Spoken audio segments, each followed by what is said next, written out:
ఓం మహాగణాధిపతయే నమ. ఓం గురుభ్యో నమ. ఓం శ్రీమాత్రే నమ. పరమేశ్వర స్వరూపమైనటువంటి జ్యోతిష, వాస్తు మరియు ఇతర అనేకమైనటువంటి శాస్త్రములను మనకు అందించినటువంటి మహర్షులకి నమస్కారం. హయగ్రీవ హయగ్రీవ హయగ్రీవేతి యో వదేత్ తస్స నిస్సరతే వాణి జహ్నుకన్యా ప్రవాహవత్. అరుణాం కరుణాతరంగితాక్షీం ధృతపాశాంకుశపుష్పబాణచాపాం అనిమాదిభిరావృతాం మయూకైః అహమిత్యేవ విభావయే భవానీం. శ్రీమాత్రే నమః. ప్రేక్షకులకి లలితాంబిక అమ్మవారి యొక్క అనుగ్రహం పరిపూర్ణంగా కలగాలని స్ఫూర్తిగా కోరుకుంటూ మనం ఈరోజు శని మరియు రాహువుల యొక్క కలయిక రాబోతుంది.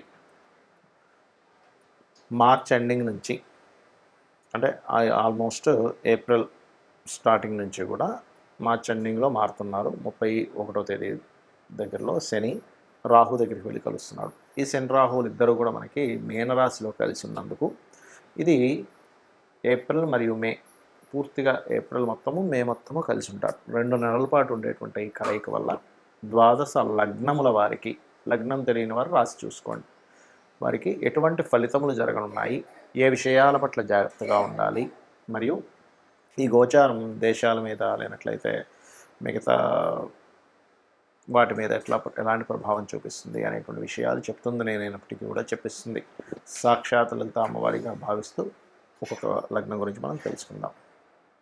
తులాలగ్నము, తులారాశి. తులవారి కనుక చూసుకున్నట్లయితే 6వ స్థానంలో పాపగ్రహాలు ఉండడం చాలా మంచిది. ఎప్పుడు కూడా షష్టమ స్థాన పాపగ్రహాలు, అంటే మీ లగ్నం నుంచి 6వ స్థానంలో శని రాహులు సంచరిస్తున్నారు కాబట్టి అది మీకు పరాక్రమాన్ని, ఒక మొండితనాన్ని, అంటే ఎలాగైనా సరే సాధించగలనేటువంటి ఒక పట్టుదలను ఎక్కువగా పెంచుతూ ఉంటుంది. కాకపోతే 6వ స్థానంలో ఉండే గ్రహాలు కూడా కాస్త 7వ స్థానాన్ని దెబ్బతీస్తుంటాయి కాబట్టి మీరు కూడా కాస్త ఈ వివాహ సంబంధించిన విషయాలు కానీ, పార్ట్నర్షిప్ సంబంధించిన విషయాల్లో కానీ చాలా జాగ్రత్తగా ఉండాలి.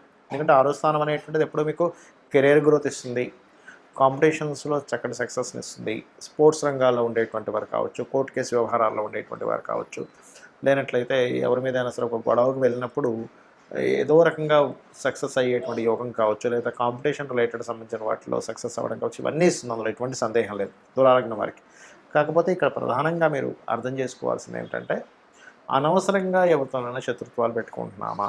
ఇంకోటి, శని రాహులు 6లో ఉన్నప్పుడు ఏమవుతుందంటే శత్రువులు ఒక్కోసారి కనబడని శత్రువులు మనల్ని ఇబ్బంది పెడుతూ ఉంటాడు. ఆ యొక్క విషయంలో చాలా జాగ్రత్తగా చూసుకుంటూ ఉండాలి. అలాగే ఈ సప్తమం ఎప్పుడైతే సప్తమానికి 12వ స్థానం, అంటే 6వ స్థానంలో ఎక్కువ గ్రహాలు ఉంటాయో, ఒక్కొక్కసారి వివాహ సంబంధించినటువంటి విషయంలో పెద్దవాళ్ళ మూలంగా, అంటే ఒక్కోసారి బాగా ఏజ్డ్ పర్సన్స్ కొన్ని సూచనలు, సలహాలు ఇవ్వడం వల్ల మళ్ళీ మీరు అనుకున్నటువంటి సంబంధం మార్చుకోవడం కానీ ఇట్లాంటివి జరుగుతూ ఉంటాయి. కాకపోతే ఇక్కడ 6వ స్థానంలో గ్రహాలు ఉన్నప్పుడు ప్రధానంగా మీరు ఏదైనా ఒక ప్లానింగ్ చేసి సక్సెస్ వైపు వెళ్ళేటువంటి విషయాల్లో, లేకపోతే ఒక్కోసారి వ్యాపారాల్లో చూడండి, నేను ఇంత ఇన్వెస్ట్మెంట్ చేస్తున్నాను, సో ఇంత ఇన్వెస్ట్మెంట్ చేస్తున్నందుకు నాకు ఇంత లాభం వస్తుందని ఒక్కోసారి తప్పుడు అంచనాలు వేస్తూ ఉంటాం. ఈ అంచనా వేసేటప్పుడు చాలా జాగ్రత్తగా అంచనా వేయాలి. ఈ 6th హౌస్లో సాటర్న్ రాహు ఉన్నప్పుడు, బికాజ్ ఆఫ్ ఇక్కడ పర్టికులర్గా గవర్నమెంట్ కాంట్రాక్ట్స్ కానివ్వండి, ఆరోగ్యానికి సంబంధించినటువంటి కొంతమంది చూడండి ఈ మెడికల్ రిలేటెడ్ రంగాల్లో ఉంటూ ఉంటారు. అటువంటి రంగాల్లో ఉండేటువంటి వారు కానివ్వండి, కాస్త జాగ్రత్తగా అంచనాలు వేసుకుంటూ వెళ్ళాలి.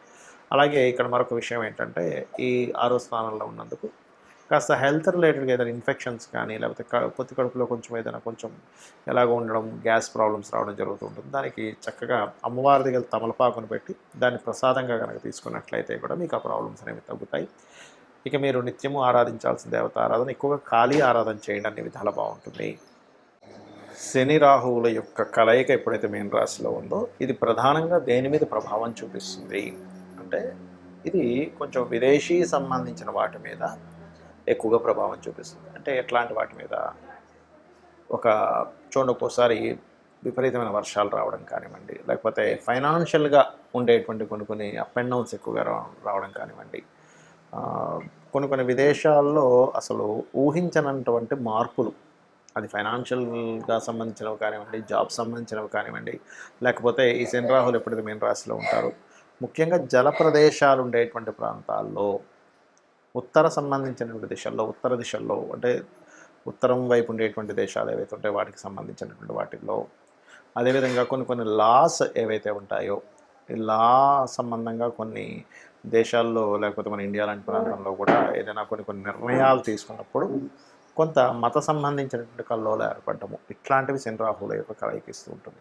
అదేవిధంగా ఈ శని రాహువుల కలయిక జరిగే ముందు మనకి ఈ ఉగాది వస్తూ అక్కడి నుంచి షష్టగ్రహ కూటమి ఏర్పడి అక్కడి నుంచి అట్లా ఆ గ్రహాలన్నీ కదిలిపోయి వస్తుంది. కాబట్టి మీన రాశిలో ఎప్పుడైతే ఇన్ని గ్రహాలు కలయికై దాని తర్వాత శని రాహులు రెండు మిగులుతున్నాయో, ఇది పర్టికులర్గా ఏంటంటే అనేకమైనటువంటి వృత్తులు, వ్యాపారాలు ఏవైతే ఉన్నాయో అనేకమైన వ్యాపారాల్లో చాలా చేంజెస్ తీసుకొస్తుంది ఈ కలయిక అనేటువంటి చూసుకున్నట్లయితే. మీరు చూస్తూ ఉండొచ్చు కావాలంటే ఇది.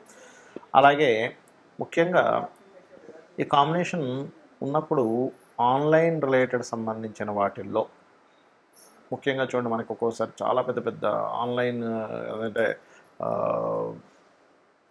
ఇంటర్నెట్స్లో మనం చూస్తూ ఉంటాం, అమ్మో అసలు ఇది ఇంత పెద్ద స్కామ్ అయిందండి ఆన్లైనట్లయితే. ఒక్కోసారి మనకి కొన్ని జరుగుతూ ఉంటాయి. అంటే అట్లాగా వేరే వేరే ఆపరేటింగ్ సిస్టమ్ని వీళ్ళు చేస్తూ ఉంటారు. అంటే ఏంటి, వాళ్ళ ఆధీనంలో తీసేసుకుంటూ ఉంటారు. అటువంటివి జరగడం, ఇట్లాంటి కొన్ని జరుగుతుంటాయి అన్నమాట. ఒక్కోసారి చూడండి, హ్యాక్ చేశారంటూ ఉంటారు. పెద్ద పెద్ద ఆర్థిక సంబంధించిన వ్యవస్థలని, పెద్ద పెద్ద ఆర్థిక సంబంధించిన వాటిని హ్యాకింగ్కి గురయ్యేటువంటి ఛాన్సెస్ ఉంటుంది ఈ కాంబినేషన్ ఉన్నప్పుడు. సో అది చాలా ప్రధానంగా గుర్తుపెట్టుకోవాలి. అయితే ఇక్కడ మరి కొంతమందికి డేట్ ఆఫ్ బర్త్ కానీ, టైం కానీ, ప్లేస్ కానీ ఉండదు. మరి అలాంటి వాళ్ళు ఏం చేయాలి ఈ శని రాహువుల యొక్క కలయిక ఉన్నప్పుడు? అంటే ఇది అందరికీ బ్యాడే ఇవ్వాలంటూ లేదు, కొంతమందికి మంచి కూడా చేస్తుంది. అంటే ఉదాహరణకి మీ జన్మలగ్నం నుంచి ఉదాహరణకి 3వ స్థానము లేదా 6వ స్థానము లేనట్లయితే 11వ స్థానంలోనూ ఉన్నారనుకోండి, అది మంచిదే చెప్పాలంటే. అంటే అదొక 2 పాపగ్రహాల యొక్క కలయిక మంచి ఫలితాలు కూడా ఇస్తుంది, ఇవ్వదని కాదు. మరి date of birth, time of birth, place of birth కూడా లేదు, అప్పుడు ఏం చేయాలి? సింపుల్గా ఏం లేదు, ఈ 2 నెలల కాలము కూడా చండీ పారాయణం చేయండి. ఎవరైనా సరే చండీ పారాయణం వినడం కానీ, పారాయణం చేసుకోవడం కానీ చేయాలి, ఒకటి. రెండవది ఏమంటే నాకు చండీ పారాయణం చేసుకునేంత శక్తి లేదు అని అనుకునేటువంటి వారు ఓం దుమ్ దుర్గాయ నమః నామము లేదా ఓం చండీ దేవతాయై నమః అనేటువంటి నామం చేసుకోవచ్చు. ఎందుకంటే ఈ రాహు అనేటువంటిది పొగ, ఈ రాహు అనేటువంటిది ఇన్ఫెక్షన్స్, ఈ రాహు అనేటువంటిది కనబడకుండా ఉండేటువంటి లక్షణాలు కలిగినటువంటిది రాహు. ఛాయాగ్రహాలు అంటూ ఉంటారు, నోట్స్ అంటూ ఉంటారు. దానికి కర్మకారకుడు మీనరాశిలోకి ఎంటర్ అయినప్పుడు అది గురుత్వ సంబంధించిన రాశి అయినందుకు మనకి చూసుకున్నట్లయితే గొప్ప గొప్ప పీఠాధిపతులు లేనట్లయితే గొప్ప ఆధ్యాత్మికవేత్తలకు కూడా దీని యొక్క ప్రభావం పడుతుంది. వాళ్ళ యొక్క లైఫ్స్ మీద కూడా దీని యొక్క ప్రభావం పడుతూ ఉంటుంది శని రాహుల యొక్క కలయిక అనేటువంటిది. కాబట్టి ఎవరైతే ఈ రాహుకి సంబంధించినటువంటిది, అదేవిధంగా శనికి సంబంధించిన జపం చేయించుకోవడము, లేకపోతే ఈ 2 గ్రహాల దగ్గర దీపారాధన చేయడము, మరియు ముఖ్యంగా గో సంపద, గోవులకు సంబంధించిన విషయంలో కూడా ఈ శని రాహువుల ప్రభావం పడుతుంది. కాబట్టి చాలా జాగ్రత్తగా ఉండాలి. అలాగే మరొక విషయం ఏంటంటే, ఇక్కడ మీకు జన్మజాతకంలో మీ పర్సనల్ చార్ట్లో ఎవరికైనా శనిలో రాహు కానీ, రాహులో శని కానీ జరిగేటప్పుడు మరింత జాగ్రత్తగా ఉండాలి. ఎందుకంటే ఈ కాంబినేషన్స్ ఎవరికైనా మాకు శని మహర్దశలో రాహు అంతర్దశ నడుస్తుందండి, రాహులో శని నడుస్తున్నాడు, లేకపోతే ప్రత్యంతర దశలు అంటారు, అంటే దశాభుక్తి అంతరము ఆ 3rd స్టెప్స్లో పర్టికులర్గా జరిగినప్పుడు ఆ పర్టికులర్ టైంలో ఏంటంటే కొన్ని నిర్ణయాలు తీసుకునేటప్పుడు డెసిషన్స్ అంటూ ఉంటారు. డెసిషన్స్ తీసుకునేటప్పుడు కాస్త జాగ్రత్తగా డెసిషన్ తీసుకోవాలి. ఇక మీరు ఈ యొక్క కలయిక ఉన్నంతకాలము కూడా వీలైనంత మటుకు రెగ్యులర్గా ఆలయాలకు వెళ్ళొస్తూ ఉండండి. చేసినట్లయితే మీ మీద ఎటువంటి ప్రభావం ఉండదు. శ్రీమాత్రే నమః.